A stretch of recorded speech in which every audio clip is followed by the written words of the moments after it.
prima riunione di giunta in serata il nuovo Consiglio Comunale, al via l'amministrazione Conte 2, tra volti note e molte new entry sia in maggioranza che nell'opposizione.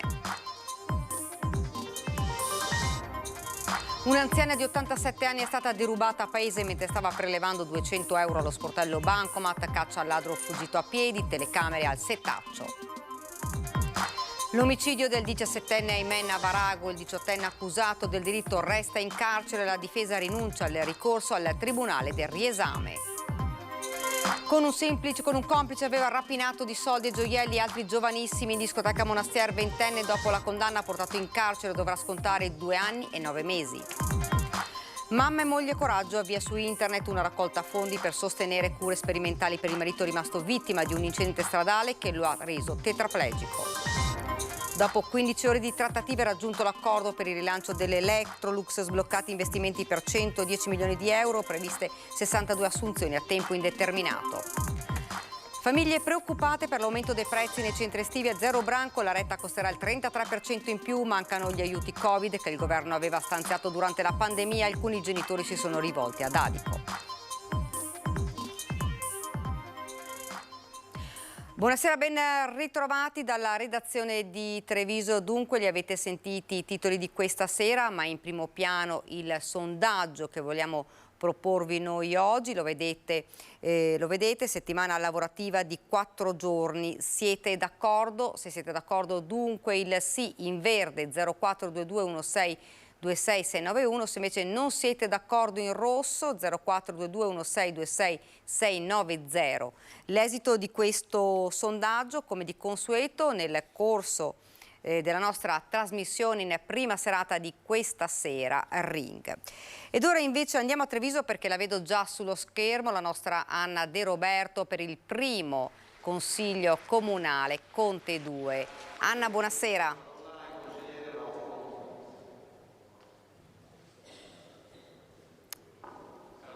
Sì, buonasera Daniela, buonasera ai telespettatori. Tra l'altro consiglio davvero molto partecipato, sono tantissimi trevigiani, simpatizzanti ovviamente delle varie parti politiche, ma anche proprio tanti cittadini curiosi che sono venuti qui a Palazzo dei 300 per ascoltare il primo consiglio comunale del nuovo mandato di Mario Conte. Allora è appena terminata, è stata votata la delibera per l'elezione del presidente del consiglio comunale, dei 2 vicepresidenti del consiglio eletto.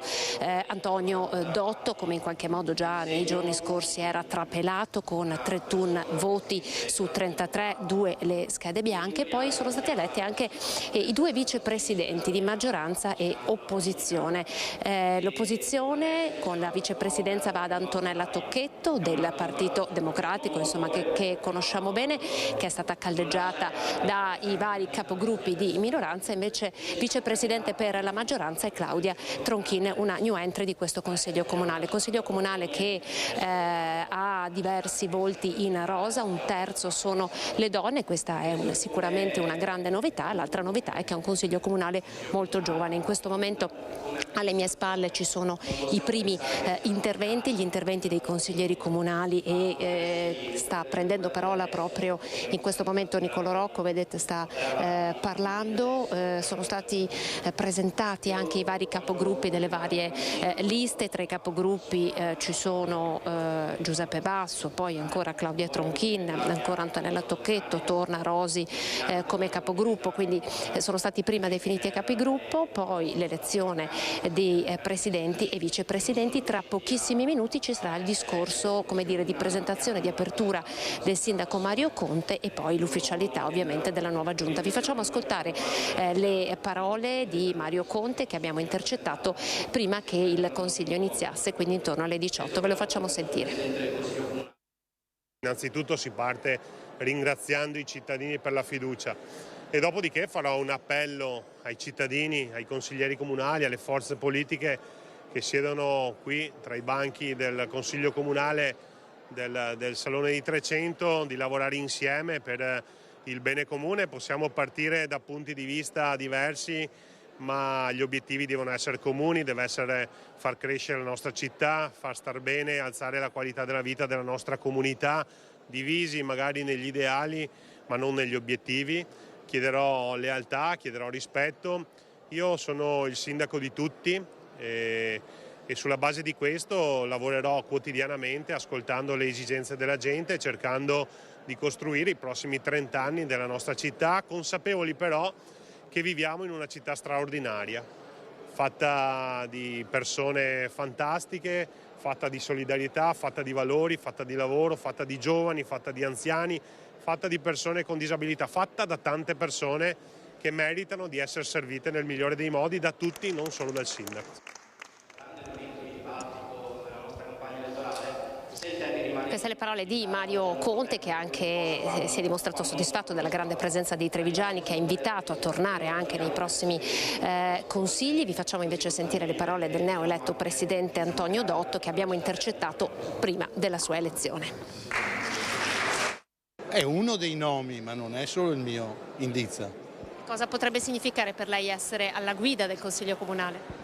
Beh, diciamo che sicuramente la coronazione dell'attività politica che ho fatto nei 3 mandati che ho fatto qui in Palazzo di Trecento, ma soprattutto anche coronare il servizio ai cittadini che soprattutto in questo momento mi hanno votato abbastanza numerosi, insomma. È un Consiglio Comunale rinnovato, ci sono tanti volti nuovi.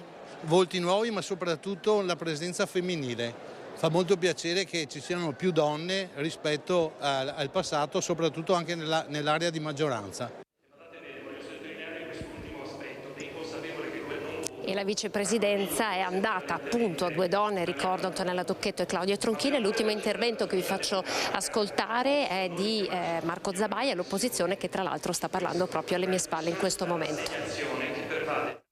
Sarà un'opposizione molto dura quando ci sarà da essere dura e dialogante quando ci sarà da essere dialogante. Quello che noi vogliamo dire fin da subito è che da oggi stiamo partendo per costruire l'alternativa già che presenteremo agli elettori nel prossimo giro. Questa è la determinazione che tutto il centro-sinistra vuole rappresentare qui e che porteremo sia nelle aule che fuori nelle piazze.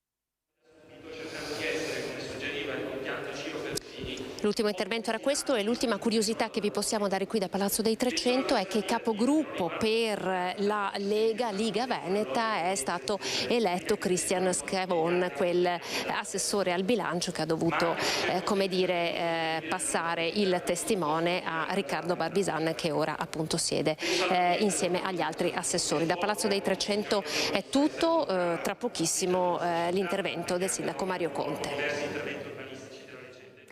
Grazie davvero Anna De Roberto, grazie davvero per questa diretta. Noi chiudiamo la pagina dedicata al primo Consiglio Comunale Conte 2 e andiamo avanti con la cronaca. Un'anziana di 87 anni è stata derubata a Paese mentre stava prelevando ad uno sportello bancomat. Una donna di 87 anni a Paese è stata derubata mentre stava effettuando un prelievo presso la filiale Unicredit di via Cesare Battisti. Erano circa le 19 quando l'anziana è stata avvicinata alle spalle da un individuo con il viso coperto da una mascherina chirurgica. Appena il bancomat ha cominciato ad erogare le banconote, il malvivente con gesto fulmineo le ha afferrate, fuggendo poi a piedi. Tanta paura per l'87enne che certo non si aspettava di essere derubata in una banca con tanto di telecamere. Allora vai in banca, ti pensi di prendere soldi che sei sicura e poi trovi qualcuno dietro che sì. Il malvivente è riuscito a impossessarsi dell'intera somma prelevata a 200 euro. L'anziana fortunatamente non è stata spintonata o aggredita, sebbene ancora sotto shock la donna è subito andata dai carabinieri per sporgere denuncia. I militari dell'Arma in queste ore stanno visionando le immagini delle telecamere di videosorveglianza nella speranza di individuare il responsabile.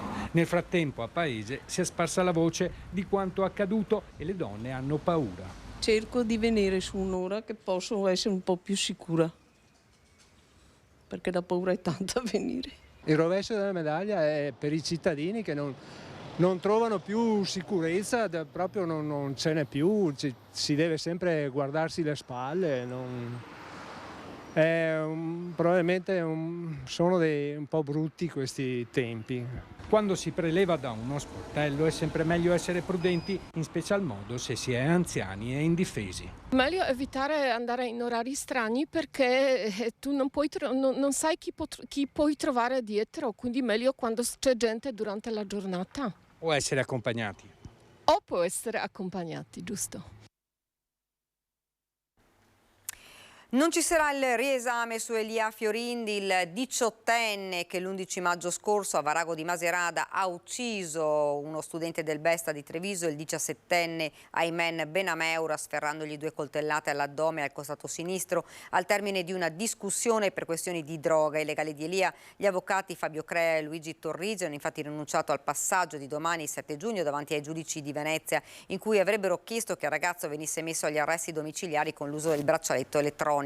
È cambiata la strategia difensiva, mancano alcuni elementi fondamentali, ha spiegato l'avvocato Fabio Crea, a partire dal coltello che sarebbe stato impugnato dal 17enne al telefonino della vittima, che non è stato mai ritrovato. Ci riserviamo peraltro di presentare l'istanza per i domiciliari quando sarà trovata una collocazione adatta per Elia.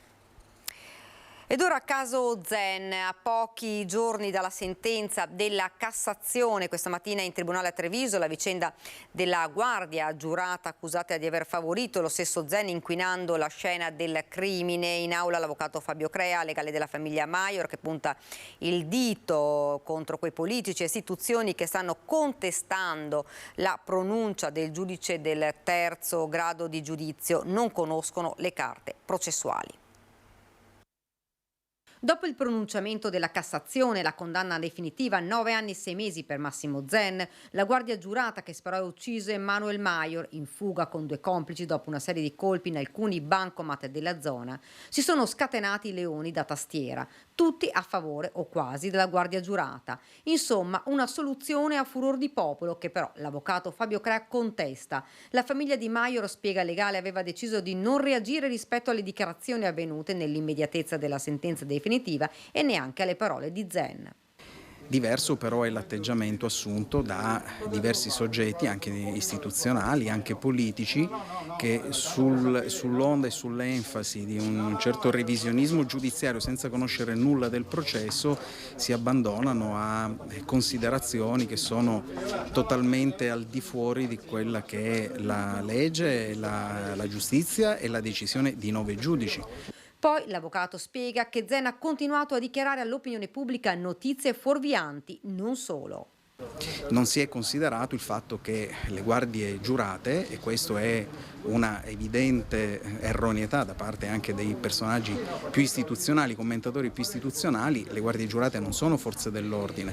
Nel regolamento del testo unico della Polizia di Pubblica Sicurezza e nel regolamento del nazionale e anche della Battistolli, dei vigilanti, è previsto che loro debbano perimetrare solo il loro obiettivo, non possono inseguire malviventi, che è compito esclusivo delle forze dell'ordine, cosa che era stata fatta quella sera perché lo Zen si è spostato di almeno 15 km dal luogo in cui aveva la sua vigilanza. Non solo, ma Zen aveva intercettato le frequenze dei carabinieri, continua l'avvocato Crea, ed il suo intervento non era stato affatto richiesto dai militari dell'Arma. Insomma, una serie di inesattezze riportate da Zen che sono state cavalcate da questi soggetti che attraverso queste rappresentazioni cercano di rivedere una sentenza definitiva. Il fatto che vengano commessi crimini e che in virtù di questo si possa giustificare qualsiasi azione, anche letale, nei confronti degli stessi, mi pare più non tanto in uno stato di diritto quanto in uno stato di polizia e di un populismo esasperato ma inaccettabile da parte di alcuni soggetti istituzionali. Continuiamo con la cronaca, un vero e proprio pestaggio ai danni di 4 giovani bassanesi presi a calci e pugni da alcuni buttafuori. Si tratta di dipendenti dell'agenzia Hacker Investigazione, residenti nel Padovano, che sono stati condannati. I fatti sono accaduti a Castelfranco. Aggrediti e picchiati fuori da un locale. Questa mattina la sentenza emessa dal giudice Gianluigi Zulian: 9 mesi per Fabio Gambarotto, 46enne di Padova, 6 mesi per Michele Galdiolo, 43enne di Villafranca, assoluzione invece per un 46enne di Selvazzano. L'accusa, a vario titolo per tutti, era lesioni personali aggravate e minacce. I fatti risalgono al 2016 presso il G-Club a Castelfranco Veneto. Tutto sarebbe nato da alcuni pesanti apprezzamenti da parte di un cliente del locale verso le ragazze che facevano parte del gruppo dei 4 bassanesi aggrediti. I giovani volevano rientrare per chiarire con il cliente, ma sono stati affrontati dai buttafuori che li hanno presi a calci e pugni. Non solo, ma una delle vittime è stata trascinata per 20 metri nel piazzale del parcheggio ed avrebbe riportato la frattura del setto nasale. Anche 2 ragazze erano ricorse alle cure dei sanitari. Ai ragazzi vicentini difesi dall'avvocato Massimo Benozzati è stato riconosciuto in via provvisionale un risarcimento complessivo di 5.000 euro con la liquidazione dei danni che avverrà in un distinto procedimento civile. Condannato ed arrestato per lesioni e rapina anche il secondo giovane che la sera del 3 ottobre scorso ha minacciato con il coltello e derubato 3 ragazzi in un locale di Monastier. Armati di coltello avevano minacciato fuori dalla casa di caccia alcuni coetanei facendosi consegnare soldi e alcuni preziosi. Era una sera di ottobre di 2 anni fa. Uno dei 2 giovani della Marca trevigiana di 22 anni era stato arrestato subito, trovato con la felpa rubata ancora addosso. Si era nascosto dietro ad una siepe.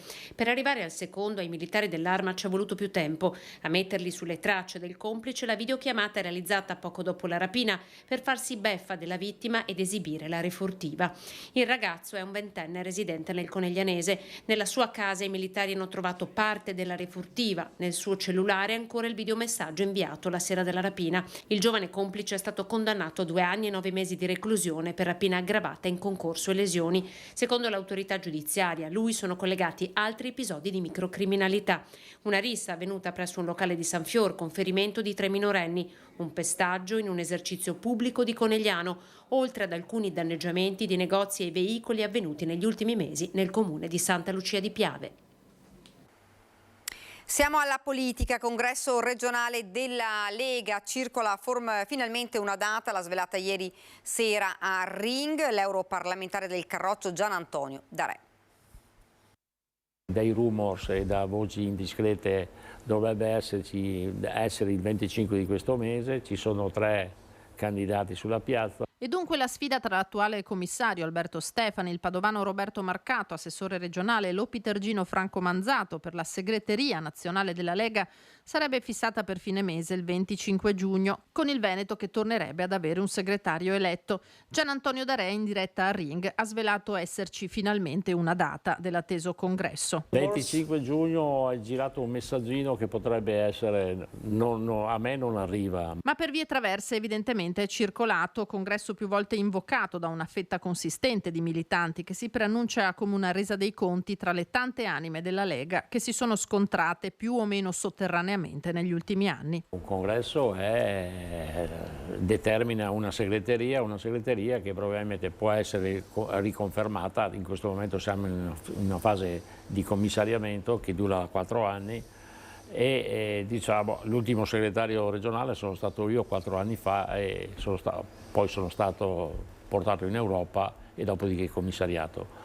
E quindi adesso stiamo attendendo il congresso. In vista del quale sono molti più i silenzi che le esternazioni e su cui peserà in chiaroscuro anche l'esito delle recenti elezioni amministrative.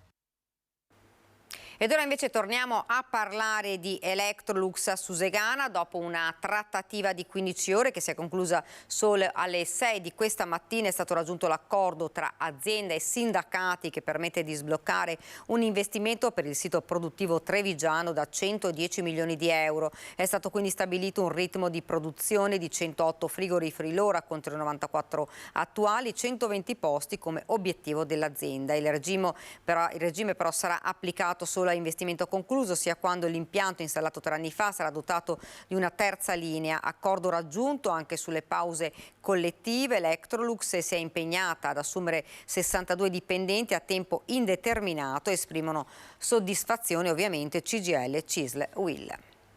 Ed ora ci fermiamo per una piccola pausa pubblicitaria.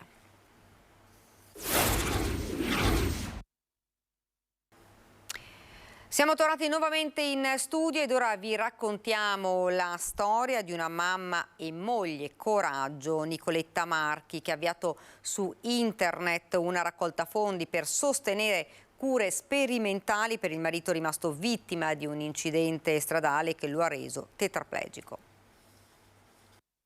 Mio marito il 22 febbraio ha avuto un brutto incidente autostradale e a seguito dell'incidente ha subito una lesione midollare rimanendo tetraplegico.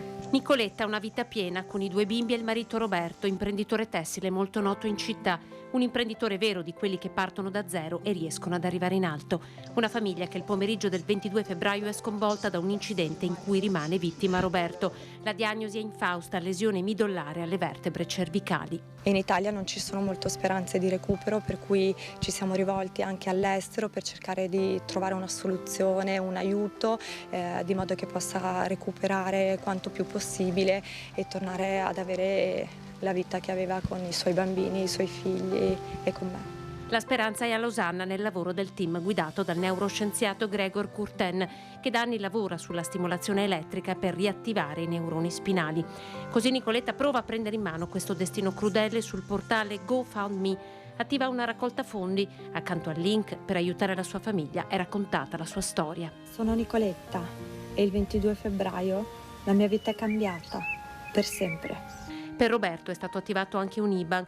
In pochi giorni l'appello di Nicoletta è arrivato lontano ed è stato raccolto da tantissime persone. Trovarsi in questa situazione è difficilissimo e mi dice sempre che sono una donna molto forte, che talvolta non si sarebbe aspettato, insomma, questa forza, ma gli dico di non mollare, cerco di dargli una speranza di modo che lui possa continuare ad avere la voglia di vivere che ha sempre avuto.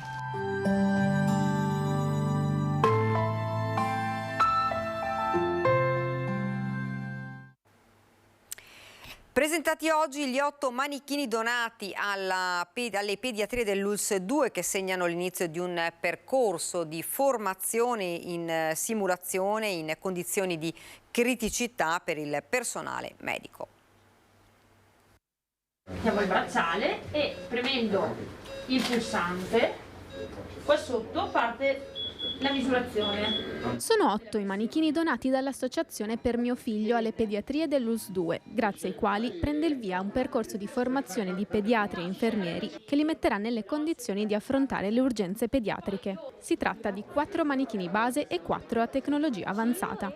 Questi ultimi, comandati tramite un palmare, sono in grado di riprodurre sintomi e criticità di lattanti e bambini, così che ai professionisti sarà possibile formarsi attraverso una simulazione di situazioni critiche. Che sono in grado di riprodurre tutte le situazioni cliniche attraverso un monitor e un sistema, di mettere a punto infermieri, pediatri, medici quindi e anche le OSS in situazioni cliniche critiche per affrontarle al meglio. Quindi l'obiettivo è aumentare la professionalità, le competenze, la sicurezza per il paziente e anche l'umanizzazione delle cure. Un progetto formativo trasversale che coinvolge tutte le pediatrie dell'ULSS 2, Treviso, Derzo, Conegliano, Montebellune e Castelfranco. Lavorare in rete, dividersi e condividere le esperienze in maniera di avere un livello di assistenza il più omogeneo, migliore possibile, il più sicuro in ambito di tutta l'ULSS 2. E oggi abbiamo consegnato, anzi iniziato il percorso di formazione con i manichini che la nostra associazione ha donato alla pediatria e non solo alla pediatria di Treviso.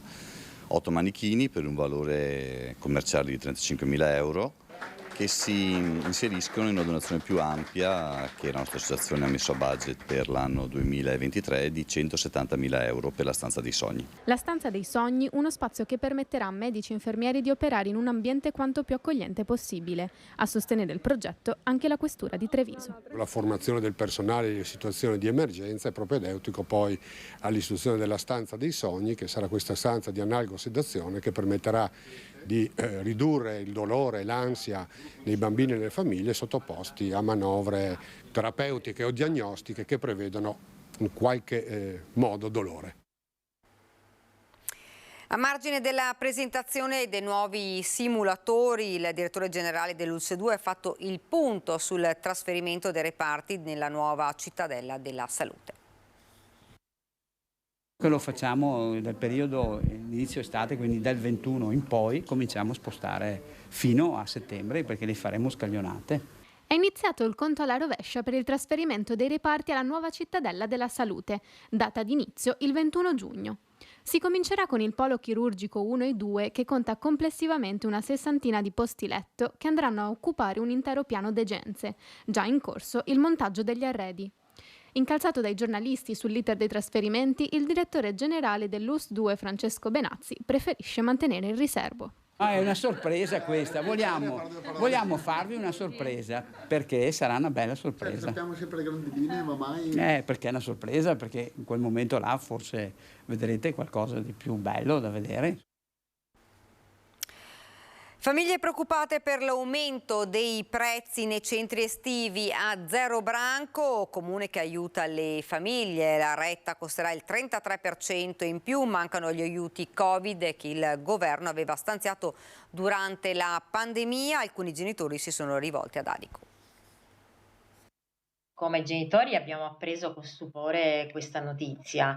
Siamo molto preoccupati perché si profila per molte famiglie un vero e proprio salasso in un periodo già di per sé molto difficile per chi ha figli. Genitori in allarme per i rincari dei centri estivi. Come riferito all'Adico da alcune famiglie di Zero Branco, per la prossima stagione estiva, se la situazione non cambierà, si rischia di pagare un terzo in più dello scorso anno. Una somma non indifferente, soprattutto in tempi di inflazione galoppante. L'amministrazione comunale ha confermato la compartecipazione al pagamento della retta, come succede ormai dalla fine della pandemia. Il problema che potrebbe ripercuotersi su tutto il territorio nazionale è un altro: sono i fondi Covid stanziati dal governo, che quest'anno cessano di essere elargiti, fondi che con ogni probabilità verranno stanziati per altro, come l'emergenza Emilia-Romagna.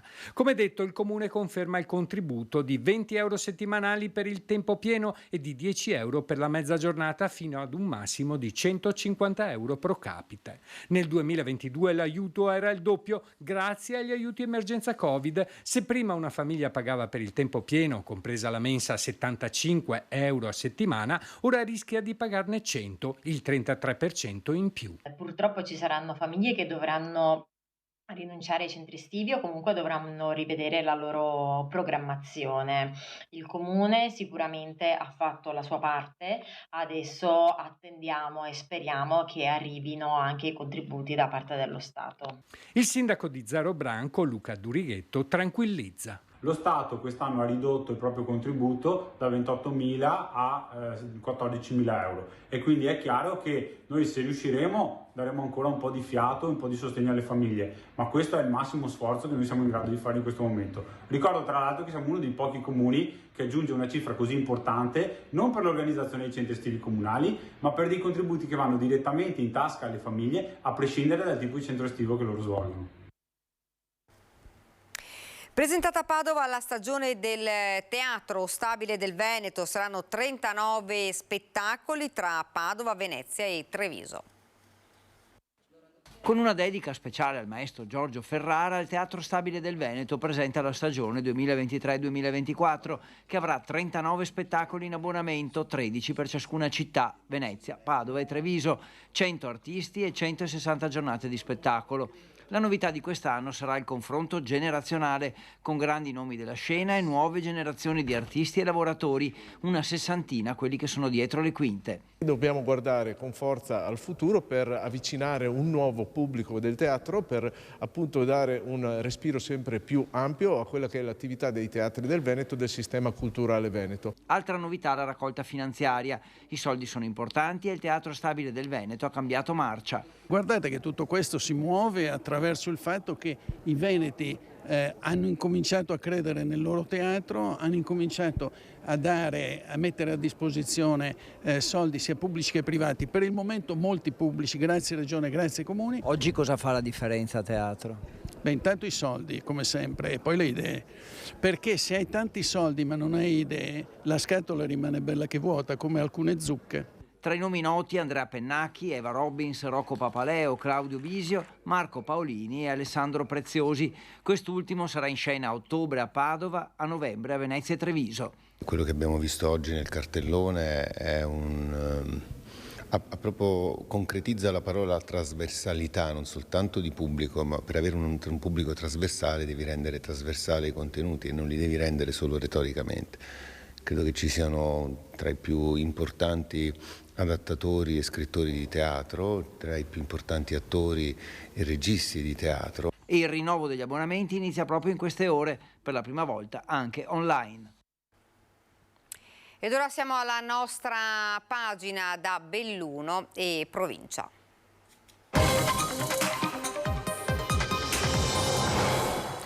In primo piano cantieri Olimpiadi 2026, il presidente dell'ANAS e il prefetto di Belluno hanno siglato il protocollo per la legalità che rafforza gli strumenti di prevenzione e di intelligence allo scopo di evitare infiltrazioni della malavita nel sistema degli appalti. Sotto stretta osservazione i cantieri delle varianti di Tai, Valle di Cadore e San Vito.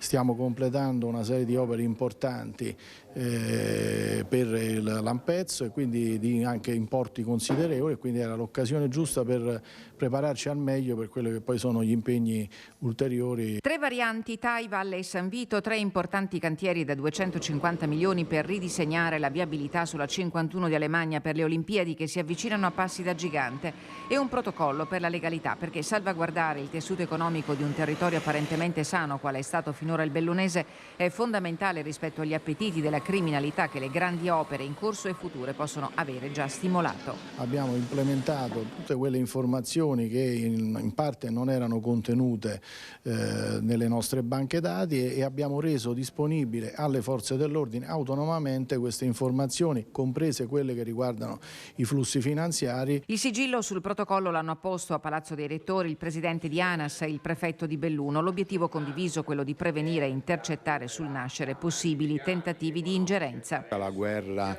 tra guardie e ladri non finisce mai e quindi noi dobbiamo attrezzarci. Si tratta proprio di attrezzarci con strumenti efficaci che permettano di individuare quelle zone d'ombra su cui dovrà l'investigazione poi puntare. Sotto controllo la filiera dei subappalti che è la più necessaria ma che rappresenta le maggiori criticità. Tutti i soggetti, i dati bancari, le modifiche societarie e le presenze in cantiere saranno controllati attraverso un flusso di informazioni costantemente aggiornate inserite in una banca dati accessibile anche alle forze di polizia. C'è una contabilità prevista per legge che però è stata ulteriormente implementata in termini informatici e quindi questi dati poi sono resi disponibili a chi li deve analizzare, compreso anche le strutture di tutela aziendale interne per poi svolgere i controlli ed eventualmente poi far prendere i dovuti provvedimenti.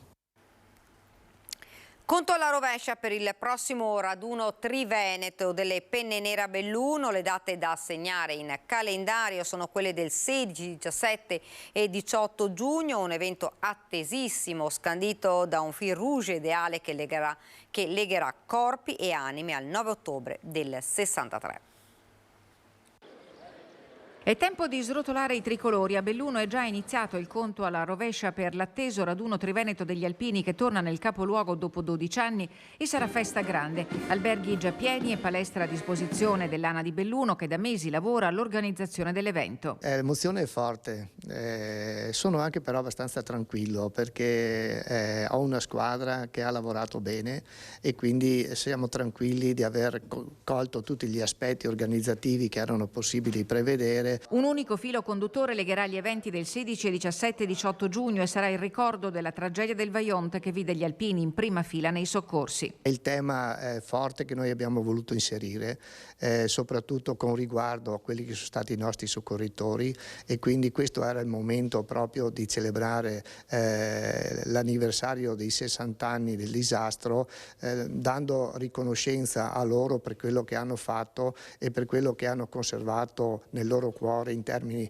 di solidarietà e di commozione. Spettacoli a teatro, concerti dei cori Brigata Alpina Iulia e Brigata Cadore con un prologo sabato alle 16 a Palazzo Bembo per l'inaugurazione della mostra dedicata al Vajont e poi ampio spazio alla protezione civile con una vera e propria cittadella che sarà aperta al Parco Bologna venerdì 16 alle 17. Vogliamo continuare sulla strada appunto della solidarietà e del soccorso. Per fare questo serve che la protezione civile venga sempre più conosciuta venga così aiutata da parte dei giovani che si inseriscano in questo settore, che si avvicinino a noi per i valori che noi esprimiamo. Attese personalità e rappresentanti istituzionali ai massimi livelli che si uniranno alle 20.000 presenze stimate per la 3 giorni a Belluno, quando la sera del 18 le penne nere cederanno la stecca agli alpini di Venezia. E forza alpini che ce la facciamo anche questa volta.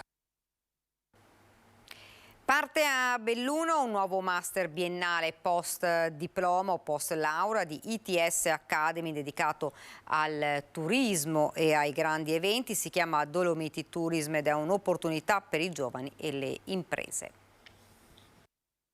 Maggiore professionalità e livello qualitativo per il comparto del turismo che segna una netta ripresa post-Covid. In Veneto e a Belluno si investe sul capitale umano. Formazione e competenze sono il filo conduttore del nuovo master biennale post-diploma o post-laurea di alta formazione proposto da ITS Academy. L'impegno che dovremmo darci è quello di dare maggiore professionalità, innalzare il livello qualitativo e per farlo il nostro settore ha assolutamente bisogno di un capitale umano ben formato. 22 corsisti attesi al Dolomiti Tourism, Marketing e Communication, nessun limite d'età, 1.800 ore di formazione, l'80% delle quali nella sede della Camera di Commercio di Belluno, che prima in Italia sosterrà l'intera tassa di iscrizione al primo anno. I giovani devono essere attirati anche da cosa? Da un aiuto pubblico come nel caso, ma che viene tramite il diritto camerale che pagano le imprese. Ma non solo questo, mettiamo a disposizione il nostro palazzo. Dobbiamo investire in formazione nei giovani e far mantenere soprattutto i giovani all'interno della nostra città. E per fare questo o siamo competitivi o siamo attrattivi o altrimenti vuol dire che siamo perdenti. Dalla fuga di cervelli alla circolazione dei talenti, ha detto Davide Ceccarelli per Confindustria Belluno, mutuando l'esortazione del Capo dello Stato alla decente festa della Repubblica. L'Università di Informatica che vogliamo portare a Belluno, l'ITS Meccatronico, la Lewis Business School che abbiamo già pronta e sta funzionando, insieme riescono a creare il meglio per raccontare bene il territorio come merita. Qualità, conoscenza e duro lavoro. Questa è la sfida del futuro. Ma la conoscenza è importante e la conoscenza si fa studiando. Senza lo studio non si ottiene niente. Testa di selezione il 20 e 21 luglio al campus ITS a Jesolo, chiusura iscrizioni il 19 luglio, una sfida per il territorio. Il percorso formativo sarà per noi uno delle eccellenze formative, quelle che auspichiamo nella proiezione, nella prospettiva del territorio bellunese. La garanzia è che è l'ITS Turismo Veneto, la garanzia è che ci sono già aziende interessate, il mondo del territorio e dell'associazione di categoria presenti. E questa era la nostra ultima notizia, vi lascio come di consueto le nostre previsioni del tempo. Grazie davvero per averci seguito e buona serata a tutti.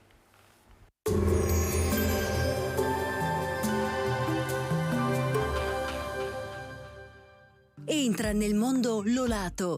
Da oltre 40 anni un team di professionisti per migliorare la qualità della tua vita. Centro del piede con servizi di podologia. Laboratorio per la produzione di plantari e calzature su misura. Bentrovati al meteo. La pressione rimane bassa, l'anticiclone non riesce a prendere possesso del nostro territorio, ma il tempo sarà ancora tutto sommato buono. Vediamo il dettaglio. Sul Veneto la grafica di mercoledì 7 giugno evidenzia un contesto decisamente soleggiato. Il cielo sarà sereno o poco nuvoloso. In montagna nel pomeriggio saranno probabili dei rovesci o temporali a carattere sparso. Temperature in aumento, minime tra 15 e 18 gradi, massime tra 24 e 27 gradi. Ci spostiamo ora sul Friuli Venezia e Giulia, dove sarà soleggiato con cielo velato. Sulla zona montana, anche in questo caso, non si escludono dei temporali, specie nelle ore pomeridiane. Temperature minime sui 14-17 gradi all'incirca, massime intorno ai 24-26 gradi. Infine diamo uno sguardo alla situazione del Trentino Alto Adige, dove avremo un'alternanza di nubi e tratti soleggiati, come ci mostra la cartina, con maggiore probabilità di piogge nella seconda parte della giornata. Temperature minime intorno ai 15-18 gradi, massime sui 25-29 gradi. Dal meteo per ora è tutto, vi auguro un buon proseguimento in nostra compagnia.